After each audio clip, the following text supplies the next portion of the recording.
bonjour à tous, merci d'être présents pour notre présentation, le Design Sprint au service de l'innovation chez JCDecaux. Merci au comité organisateur Agile en scène, merci à nos sponsors.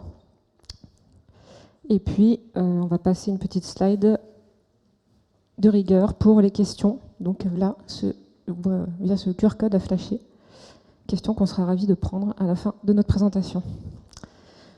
Et d'abord, faisons donc les présentations. Je suis Vanessa Lhomme, coach agile à la DSI Corp chez JCDecaux depuis 4 ans et responsable du centre agile depuis 1 an. Bonjour à toutes et tous. Donc Ludovic Bertrand, je suis le CTO de la DSI Corporate, de chez JCDecaux bien entendu. Et donc moi ça fait 35 ans que je suis dans le domaine du développement et 25 ans chez JCDecaux. J'étais là acteur et initiateur de pas mal de transfos, de l'agilité en 2014 à la transfo stratégie produit qu'on a présenté l'année dernière. Et donc c'est avec grand plaisir que aujourd'hui on va vous parler de tout ça. Et donc, les précédentes années, nous étions donc spectateurs à Agile en scène, et depuis maintenant 2 ans consécutivement, eh ben, on prend la scène. Donc l'an dernier, on vous parlait un petit peu d'historique et product management, et cette année, on a une toute autre histoire à vous raconter. Donc bienvenue chez JCDecaux. Donc si vous avez l'opportunité de venir sur notre site de plaisir, près de Saint-Quentin, vous passerez devant ce mantra très intéressant. Et effectivement, donc JCDecaux, c'est une start-up qui a démarré son histoire en 1964 avec un concept innovant du service financé par de la publicité, donc un abribus financé par de la publicité. Et donc, on peut dire que l'innovation est bien dans les gènes de l'entreprise, mais c'est une approche très industrielle sur base de brevets. Des brevets, des brevets, des brevets, des brevets. Et ça, pour l'IT, pour les jeunes, je dirais, c'est pas hyper intéressant. Et moi-même, j'ai déposé un certain nombre de brevets pour JCDecaux et j'ai trouvé ça vraiment chiant, frustrant et ultra bureaucratique. Donc en tant que techos, j'étais pas hyper satisfait. Et sur la partie management, effectivement, c'est plutôt une démarche individuelle. On peut pas embarquer tout le monde. Et donc pour moi, c'était assez frustrant. Donc malgré le fait qu'on ait une démarche d'agile à l'échelle, qu'on ait une roadmap maîtrisée sur notre produit, puisque le produit principal dont j'ai la charge de développement, c'est notre SI Digital, qui permet la diffusion de la publicité et de tous les contenus numériques sur nos 35 000 écrans partout dans le monde.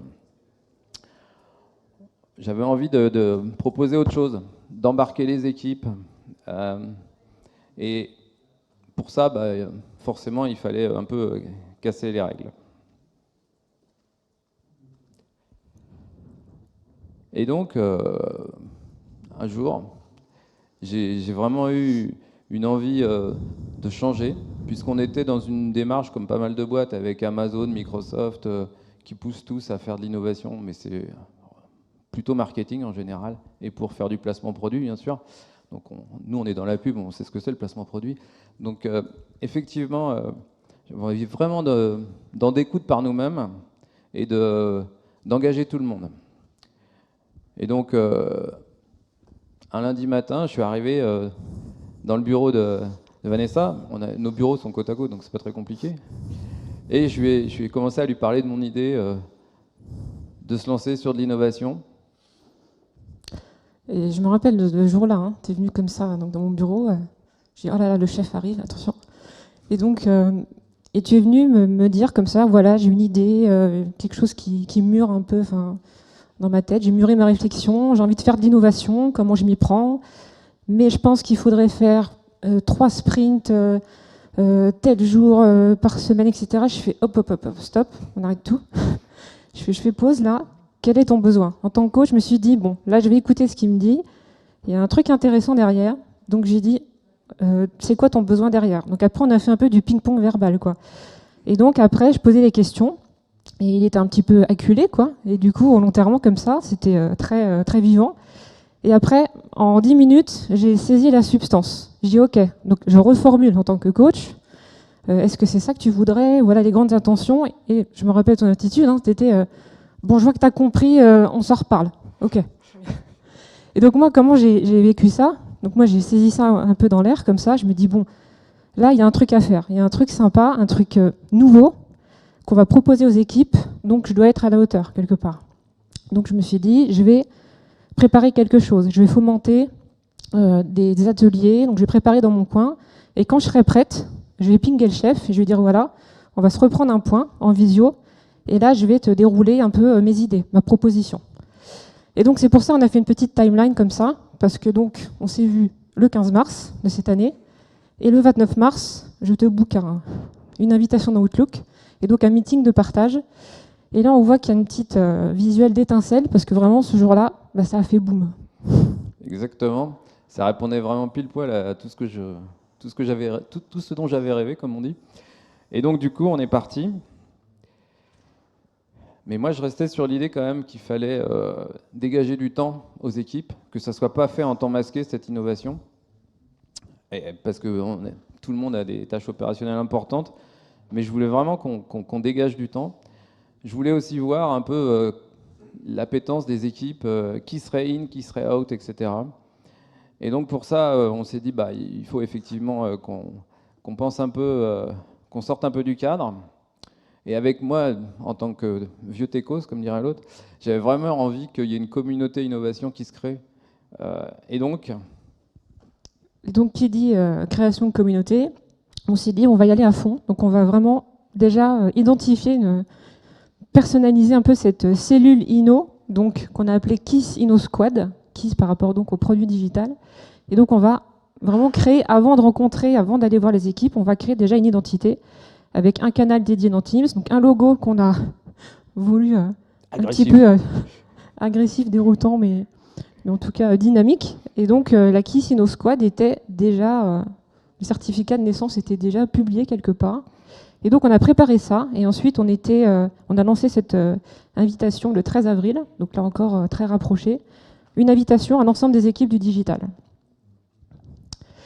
Alors quelques mots sur comment on a un peu conçu les choses. Et donc c'est vraiment un atelier sur mesure, hein. Donc de ce que j'avais proposé à Ludovic donc en one-to-one, qui m'a validé, c'était ça. C'était un workshop basé sur vraiment dans un esprit start-up disruptif, vraiment faire quelque chose de différent, marquer le coup. Et pour ça, donc mes sources, je les ai citées, hein. Je me suis notamment inspirée des workshops tactics de chez Pipdex, donc un jeu de cartes avec différents types de thématiques d'atelier pour nous permettre en tant que coach de comment bien vraiment designer son atelier, qu'est-ce qu'on veut derrière. Donc j'ai étudié tout ça et j'ai fait ma sélection. Et ensuite j'ai conçu de moi-même un peu ce que je semblais être le plus opportun donc, pour cet atelier. Donc quelques bullet points avec les challenges en tant que facilitatrice. On se pose des questions normales hein, avant de se jeter là-dedans, un peu d'incertitude. Hein. Comment ça va être accueilli? Est-ce que ça va faire flop? Un grand fiasco géant devant tout le monde? Ok. Donc ça, ensuite, on met de côté cette idée et puis on se focus sur ce qu'on veut proposer. 1h30, donc 45 personnes, une seule coach. Donc j'aime le challenge aussi. Et donc aussi, comment faire en sorte que les personnes vont bien comprendre la démarche aussi. Bien mettre les personnes dans un état d'esprit différent, leur faire prendre un pas de côté et de se dire qu'il faut faire de l'innovation et pas de la feature. Et pour cela, donc parmi les ateliers, on s'est dit donc on va évoquer le design sprint parce que pour nous c'était une notion qui s'imposait d'elle-même en fait, ce format. Et donc quelques mots sur comment l'atelier, comment on l'a conçu. Et donc un atelier décliné en 4 actes avec tout d'abord poser le cadre hein, en tant que coach. C'est voilà moonshots versus roofshots, pardon. Ne pas viser le toit, mais viser la lune. Se dire, voilà, si on fait ça dans la colonne de gauche, attention, on va rester dans la feature. Donc, c'est important de se questionner. Donc ça, c'est ce que j'ai présenté aux équipes hein, en introduction. Voilà le cadre, prenez bien un pas de côté et visez la lune. Sortez vraiment des sentiers battus. Deuxième acte, reverse brainstorm. Donc ça, c'est la première activité que j'ai proposée aux équipes, en posant 3 questions volontairement iconoclastes. Hein. Donc là, j'y allais un peu franco en disant comment on s'y prendrait autrement pour planter le produit KISS, pour JC2Co.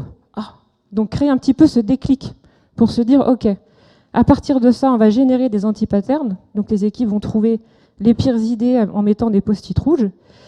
bien les centraliser, et ensuite, en troisième acte, se dire, les anti-patterns, on les met donc au centre, et quelles contre-mesures, quelles solutions je vais trouver, solutions innovantes, je vais imaginer en tant que membre à part entière du digital pour contrecarrer quelles sont les contre-mesures à ces anti-patterns. Et ensuite, donc, le quatrième acte, c'était donc les restitutions. Ludovic était désigné comme décideur. Comment les équipes qui se sont auto-organisées elles-mêmes en séance comment elles vont convaincre le décideur. Il fallait pitcher en fait sa proposition. Donc là, on a tout affiché sur la grande salle. Et donc Ludovic passait devant, posait des questions et faisait un peu des délibérations par rapport à quel était pour lui le meilleur choix, la meilleure idée. Ouais, et ce qui était intéressant également dans cette séance, c'était vraiment d'identifier ceux qui accrochaient à la démarche.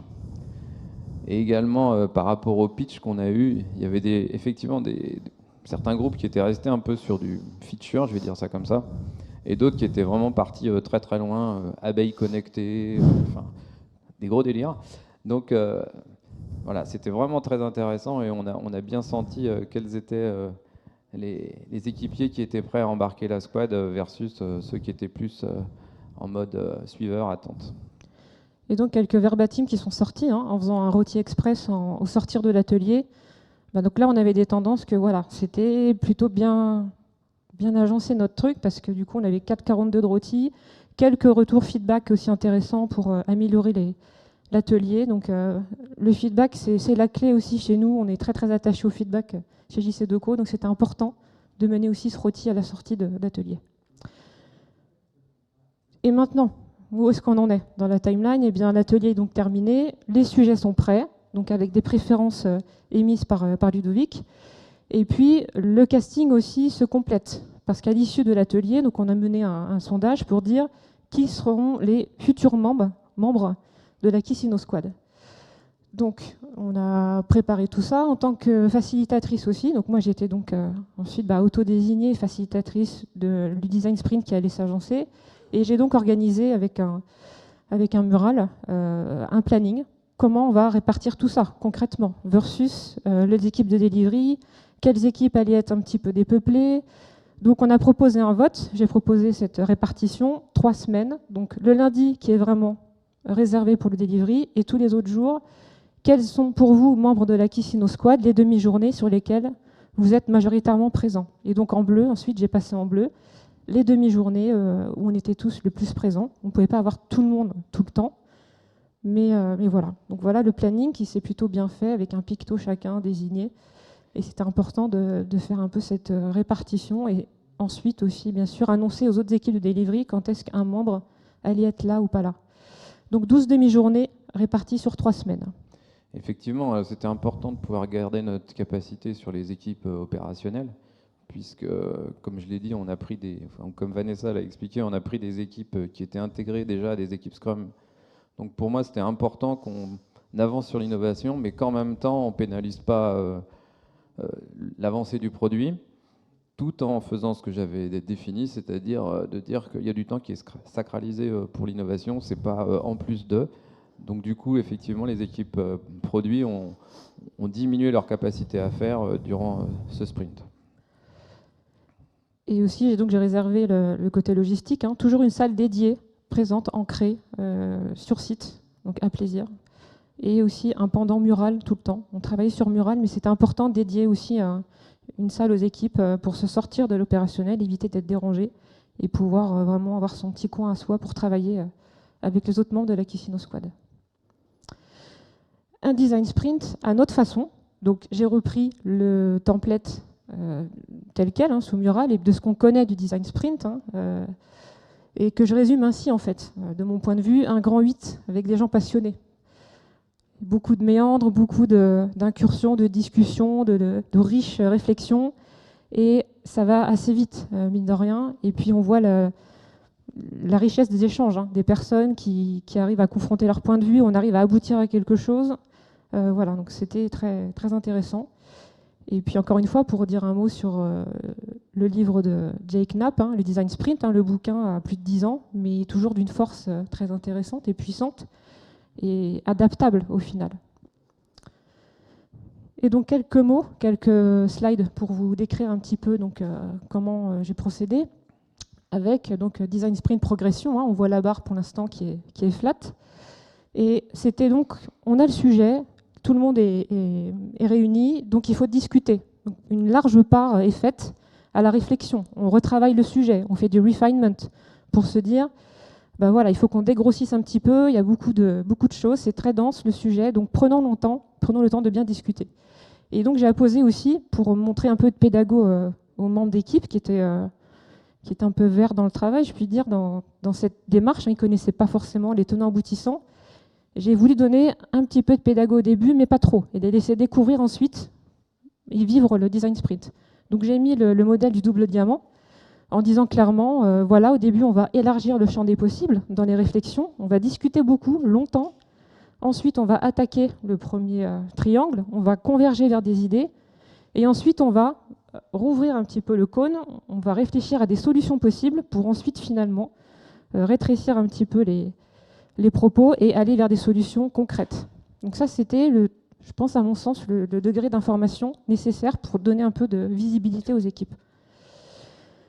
Un mot sur l'animation, les icebreakers, le check-in moods. Je parle plus de check-in plutôt qu'icebreaker parce que les gens se connaissaient, même s'ils ne travaillaient pas ensemble avant. Pas besoin de briser la glace, mais de savoir dans quel état d'esprit, quelle était la jauge d'énergie de chacun des individus. Et donc c'était important, j'ai voulu rythmer un peu, donc c'était pendant la période Tour de France ou Roland Garros, etc. Et donc feeling card aussi, donc là j'ai mis toutes les sources, où vous avez donc une gamme d'émotions, positives ou négatives, et donc c'est très précis. Donc c'était important de savoir, ok, là j'ai tel membre qui est un peu fatigué, qui a eu une demi-journée précédente un peu compliquée. Donc moi, ça me donne une information pour quelle énergie je vais pouvoir tirer de cette personne pendant les échanges. Est-ce que là, les gens sont tous impatients? Et bien maintenant, il va falloir écouter ça et adapter en temps réel ensuite son animation et l'organisation des échanges. Parce que c'est vrai qu'au début, on était tous impatients, on avait hâte d'en écoute, comme dirait l'autre. Et moi, en tant que développeur, j'avais vraiment envie qu'on développe assez rapidement, quoi. Donc il a fallu freiner quelques ardeurs à un moment donné. Donc, toujours dans la première étape map du design sprint, qui est resté notre boussole, les 5 grandes familles du design sprint. Là, donc on commence à progresser lentement, mais sûrement. Et important, donc long-term goal. Donc ça, j'ai repris quelques ateliers issus du bouquin. On va voir loin quel est le goal final. Sprint questions, on se pose toutes les questions. Quels sont les risques qu'on peut rencontrer? Et aussi la partie Ask the Experts. On va inviter 3 personnes d'autres départements. Et les membres de la Kissino Squad vont poser des questions en mode enquête, interview, pour avoir tous les éléments de départ rassemblés avant de se lancer dans le design sprint de façon plus concrète.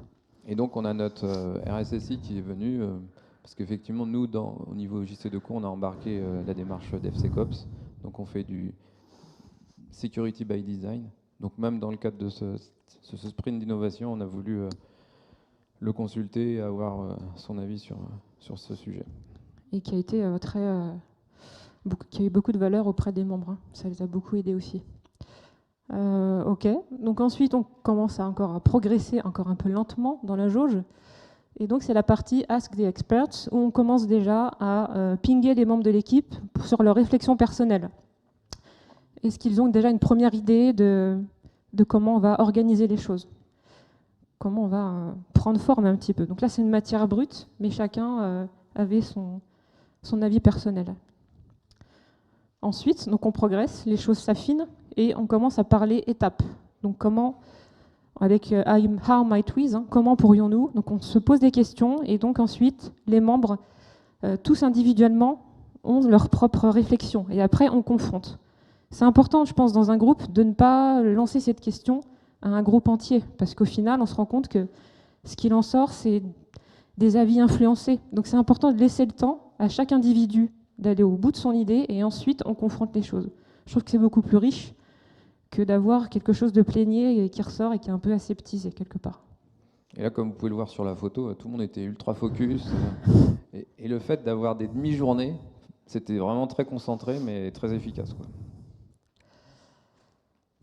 Encore une fois, toujours dans la partie réflexion, je dirais, Note and Map, où là, on commence à voir des choses qui s'organisent. En noir, on voit des grandes séquences et une ossature.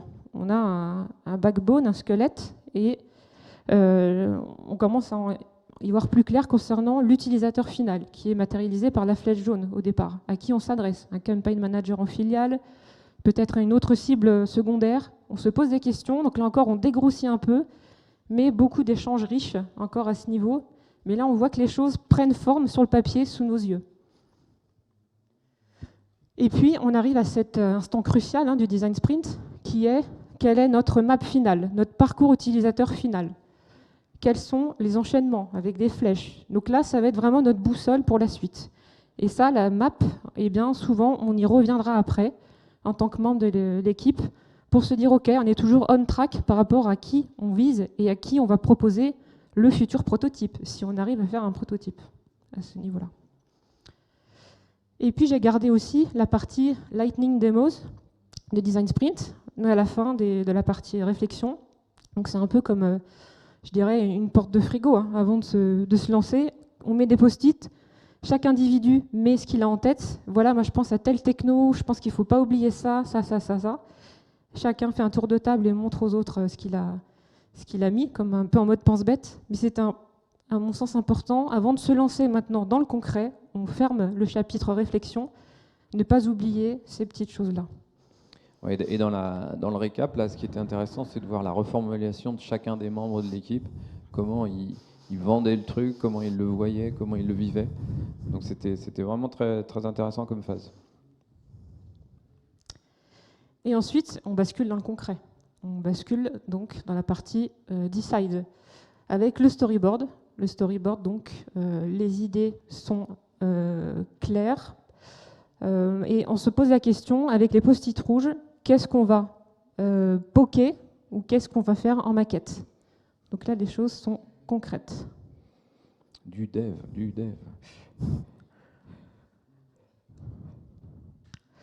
Et il doit y avoir une animation qui va s'afficher. Voilà. Et en fait, je pense qu'elles ont été inversées, les slides, mais le storyboard, bon, c'est pas grave. En tout cas, voilà les productions aussi. Donc ça, c'est la partie Solutions.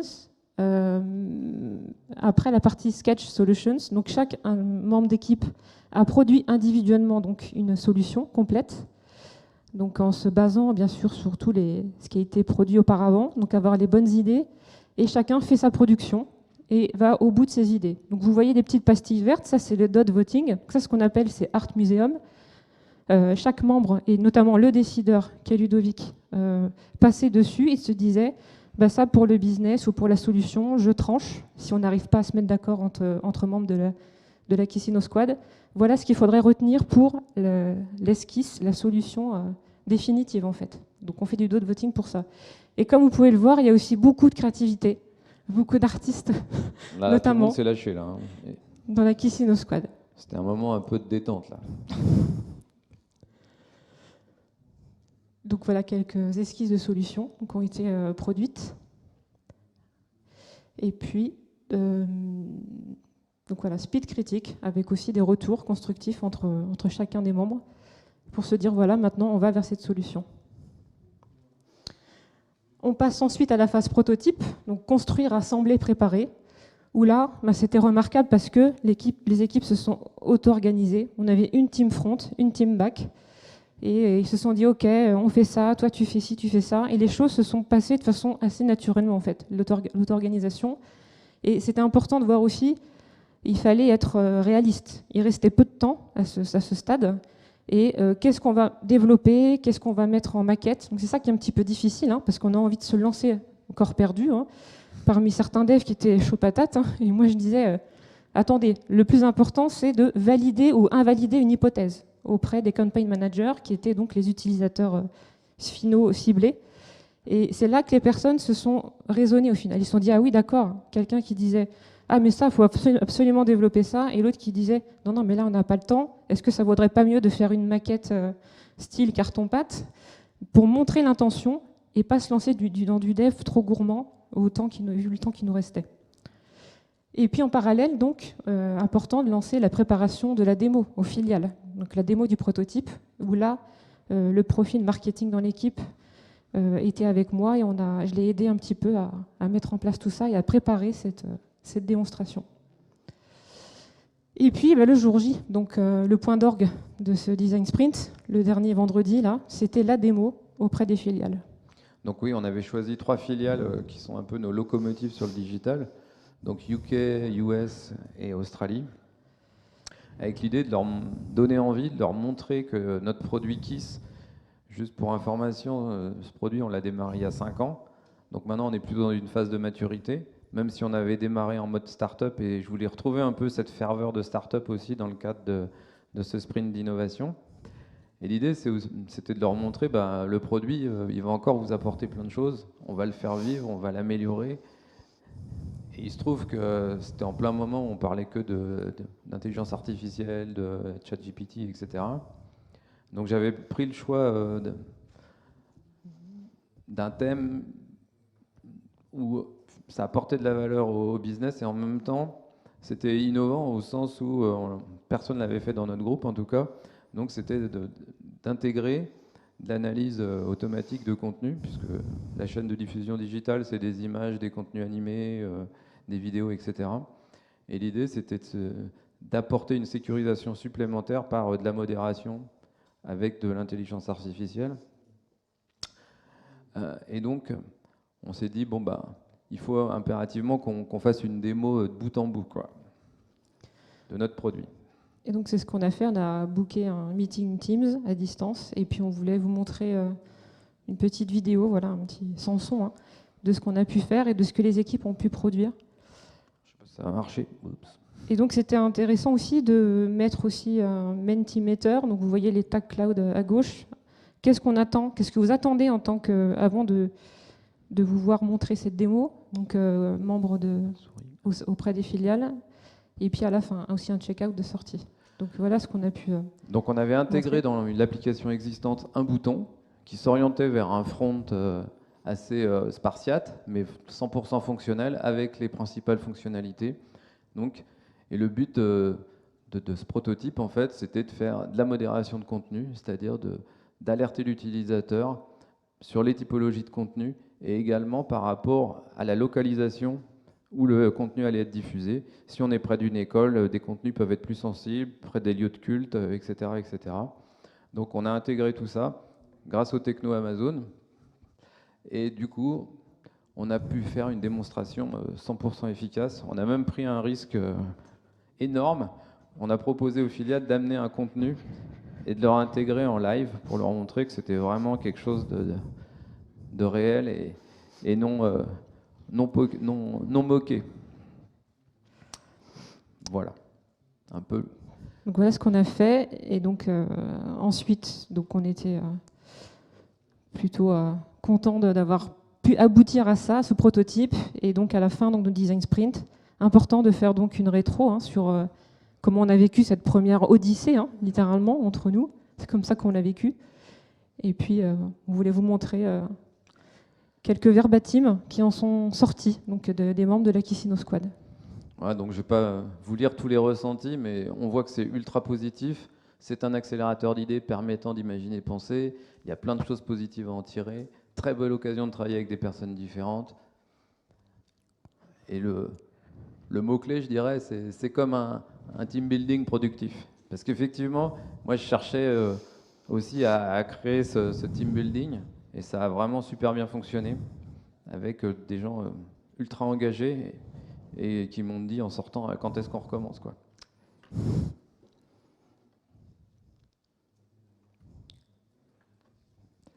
Donc la suite, nous on va relancer un nouveau design sprint jeudi. Donc jeudi on va refaire un atelier pour identifier l'idée sur laquelle on va bosser en octobre, puisque le prochain design sprint JC2Co KISS sera en octobre. En parallèle, on est en train de travailler sur l'intégration de tout ça pour vraiment l'institutionnaliser, entre guillemets, même si j'aime pas trop ce mot-là, mais en tout cas le faire rentrer dans nos habitudes de vie agiles. Et donc, on est en train de travailler pour voir comment on va apponter cette partie design sprint avec notre démarche produit. Puisque on va faire un design sprint par release de 3 mois. Donc on va vraiment bosser avec notre product manager pour voir comment ça s'intègre. Et il y a des choses qu'on traitera en design sprint qui ne rentreront peut-être pas en feature dans la roadmap. C'est pas grave, puisque le but c'est aussi de, comme dans toute démarche agile, test and learn. Donc peut-être qu'il y a des choses qui seront des flops, mais au moins on avance et on se challenge entre nous.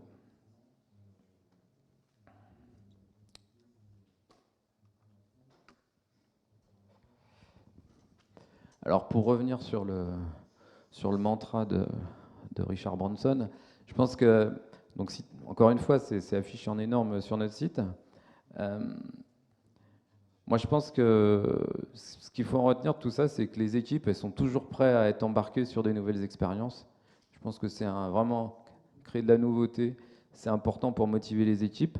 Surtout que je ne l'ai pas précisé, mais j'ai 50% d'internes, 50% d'externes. Et notre sprint innovation, il est ouvert à tout le monde. Donc c'est basé sur le volontariat. Et donc, il n'y a pas de ségrégation, je vais dire ça comme ça.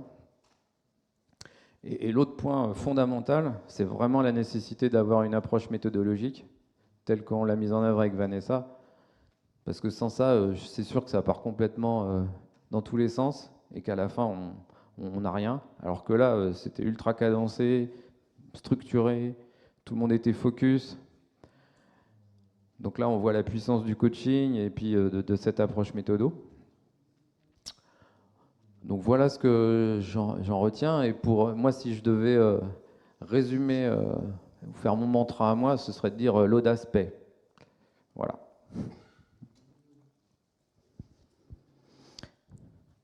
Et nous en avons terminé avec cette présentation.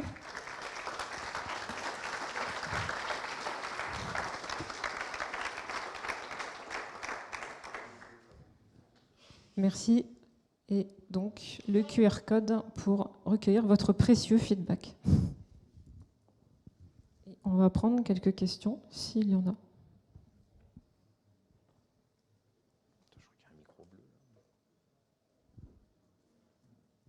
S'il y a des questions, oui. On est moins dotés que ceux d'avant, il n'y a personne pour porter les micros.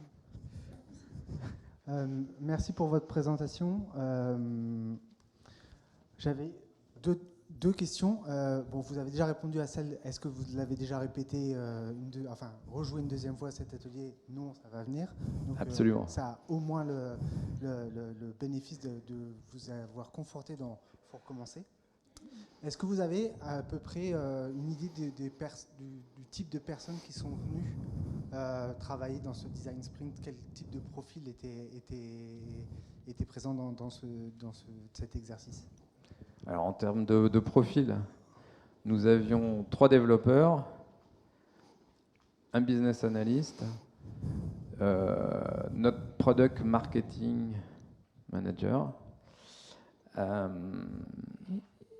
et une facilitatrice, un décideur. Mais voilà, un mix un peu de fonctionnel, de technique, et puis une couche marketing aussi. Donc, pour avoir un peu un panel représentatif de comment concevoir le prototype, que chacun ait son apport aussi. Et effectivement, la particularité de notre produit, il est développé en général pour toutes nos filiales. Donc du coup, on n'a pas vraiment de product owner métier. C'est pour ça qu'on a fait intervenir quelques experts pour challenger notre solution. Durant la démo, on a eu des feedbacks, là pour le coup, du métier. On avait invité à la fois des gens de l'IT et les utilisateurs de nos solutions, donc ce qu'on appelle chez nous les campagne managers, c'est-à-dire les gens qui gèrent les campagnes publicitaires, qui récupèrent les contenus, qui doivent les organiser et les programmer sur tous nos écrans, etc. Donc on a eu du feedback à la fin, mais on ne les a pas sollicités au début. Et vous aviez des attentes particulières sur le type de profil que vous vouliez avoir au départ, et est-ce que ça couvrait ces attentes ou pas? On voulait une équipe Scrum type en gros. Okay.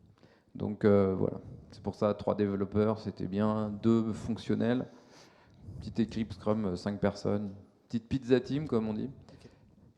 Et une dernière question, sur les prochaines fois que vous allez faire, est-ce que vous ouvrez les sujets que vous voulez traiter, ou est-ce que ça reste focus sur vos idées que vous avez en tête sur la suite?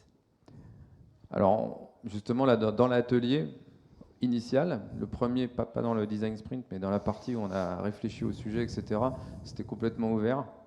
Effectivement, j'ai influencé, je dirais, la décision finale parce que je voulais quelque chose qui soit vraiment présentable à nos filiales. Et il faut être honnête, je l'ai aussi pris un peu pour faire du marketing produit.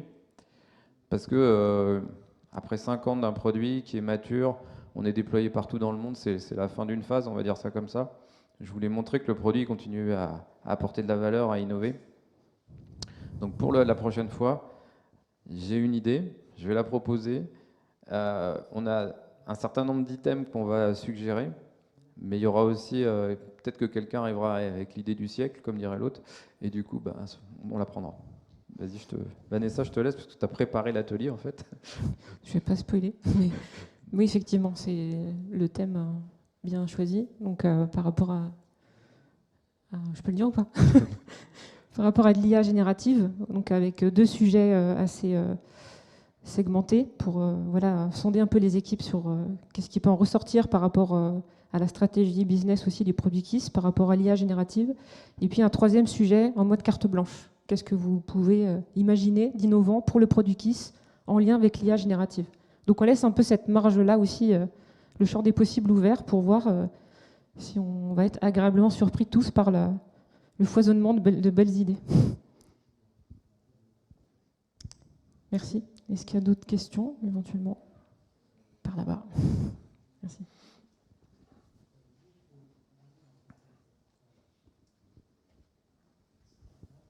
D'abord, merci pour le chouette témoignage. Merci. J'ai une question pour la facilitatrice. Oui. Il y a eu le choix de découper les 6 journées en plusieurs demi-journées.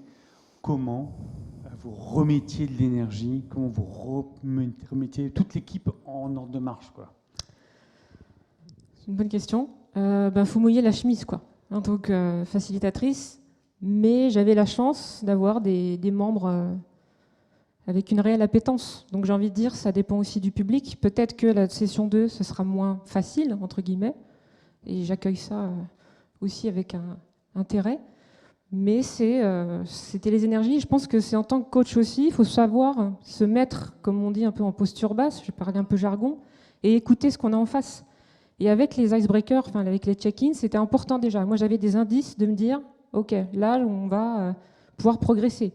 Ou là, non, l'équipe sort d'un gros problème de prod, donc l'énergie est un peu down, donc il faut remettre un climat un peu sympa pour que les gens puissent, qu'on ne perde pas une demi-journée non plus de design sprint et qu'on tire un maximum de bénéfices, que les gens prennent du plaisir aussi à faire, quoi. Parce que s'il n'y a pas de plaisir, c'est mort, quoi. Donc c'est important aussi de garder un peu le cap sur les journées qu'on avait, donc très peu de journées au final, ça va très vite, mais continuer d'avancer dans le processus. Donc moi, je faisais reset à chaque fois, chaque jour, pour dire ok, demain, une demi-journée, où est-ce qu'on en est? Est-ce qu'on aussi on raccroche les wagons avec les membres parfois qui n'étaient pas là, donc il y avait des membres un peu vacants parce qu'occupés sur d'autres demi-journées.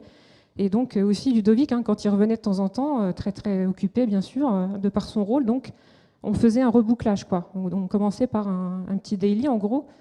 Voilà, qu'est-ce qui s'est passé? Est-ce que tout le monde a bien raccroché les wagons? On n'a pas perdu le fil entre-temps? Parce qu'il y a une information importante qui pouvait manquer et tel membre était là pour apporter son éclairage. Donc c'est être en vigilance constante en fait pour ça. Et puis aussi instaurer un peu d'humour aussi et bien rigoler pour maintenir les énergies aussi vives, quoi. Donc je dirais vigilance et attention, ouais, à l'écoute de l'équipe. Et le format, si je peux me permettre juste d'ajouter, c'est que le format sprint, il est compact et du coup, ça crée de l'émulation, les gens restent focus en fait. Alors que si on étalait la confiture en se disant on fait un jour par mois par exemple d'innovation, comme ça se pratique dans d'autres boîtes, ça n'a rien à voir en fait. Parce que là, les gens sont focusés un jour, mais après ça pouf. Donc là, ce qu'on veut, c'est avoir quelque chose de cadencé, rythmé, enfin vraiment l'approche agile, quoi. Et à la fin, des choses concrètes aussi. C'est le point clé. Okay. Merci. Merci à tous pour la présentation. Moi, j'ai une question par rapport à la nature du sujet. Le fait que ce soit design sprint au service de l'innovation, on a ce double challenge entre le produit et l'innovation technologique. Du coup, est-ce que c'était facile, justement, côté budget et argent, de pouvoir impliquer les filiales pour financer ce besoin technologique? Je ne sais pas si ça vient d'eux à la base ou c'était plus un besoin d'innovation au sein qui était proposé déjà au sein de l'équipe. Du coup, toute la notion, voilà, embarquer les filiales, les utilisateurs dans le budget, est-ce que c'était quelque chose de facile pour vous? Alors, je vais vous répondre sur l'aspect budgétaire, puisque c'est le produit qu'on a développé, donc, qui s'appelle KISS pour Keep It Simple. C'est un investissement de l'entreprise, du groupe, qui n'est pas financé par les filiales en fait. Donc toute la partie R&D développement, c'est financé par le groupe, et après les filiales, elles payent un droit d'usage de la solution. Elles payent des souscriptions, truc classique. Donc j'avais pas de problème de financement, j'ai tapé dans mon budget entre guillemets, sachant que j'ai quand même la chance d'avoir 2% de mon budget global pour la R&D. Donc ça permet largement de financer ce sprint. Donc pas de problème de financement. Après, côté filiale, chez nous, c'est très... Soit ils sont suiveurs, on va dire, sur les produits du groupe, soit ils essayent de faire des petites initiatives locales, je dirais. Donc c'est pour ça qu'avoir ce budget R&D financé par le groupe, c'est la bonne approche vis-à-vis de l'écosystème et de comment est structuré notre groupe. Et une dernière question assez rapide. Merci pour ce partage. Je voudrais revenir, je ne sais pas si vous avez présenté, comment vous avez choisi les personnes et comment la communication elle a été faite justement autour de pourquoi. Comment on a choisi les personnes? Ce sont les personnes qui se sont désignées elles-mêmes. Donc on a lancé un sondage, appel à candidature, donc sur un canal Teams, 100% basé sur le volontariat. Donc, et puis donc, on a vu les réponses. Et puis après, donc, il manquait peut-être à un moment donné quelques fonctionnels. Donc on a juste relancé. C'était des personnes qui n'avaient pas vu le sondage donc, ou qui étaient absentes. Donc on a laissé courir aussi. Et puis après, donc les personnes ont levé le doigt. Et puis on a fait un choix aussi après, parce qu'on avait un quota quelque part, donc tel nombre de personnes, et donc faire en sorte qu'on avait ces multiprofils donc, dans cette équipe. Donc pratiquement, c'est comme ça qu'on s'y est pris, en fait. Donc, ouais. Voilà. Tous volontaires, et après, effectivement, on a fait un petit travail de sélection pour équilibrer l'équipe, pas trop déséquilibrer les différentes équipes Scrum. Il ne fallait pas que tout le monde vienne d'une même équipe Scrum, parce que sinon, il faisait... Ça a planté une équipe delivery. Quoi. Voilà, donc c'est un peu ça qu'on a essayé de faire. Un peu de mais pragmatisme. vraiment basé sur le volontariat. Ouais. Dernière question, là-bas. Alors, très très rapide. Okay. On a été super rapide, nous, dans notre presse. Et comment vous avez fait pour gérer les déceptions, justement, des gens qui n'ont pas pu intégrer cette équipe? La motivation derrière des gens, est-ce qu'elle a été impactée? La motivation ou la déception des gens? Des gens qui n'ont pas été retenus, par exemple, de se dire qu'il y aura sans doute une saison 2 où on va voir comment on fait. On apprend tous, nous aussi, donc on se met aussi au même niveau que les équipes et de se dire c'était super que tu aies pu candidater, mais après, on n'était pas non plus en mode casting, audition, c'était pas non plus le coup près qui tombait.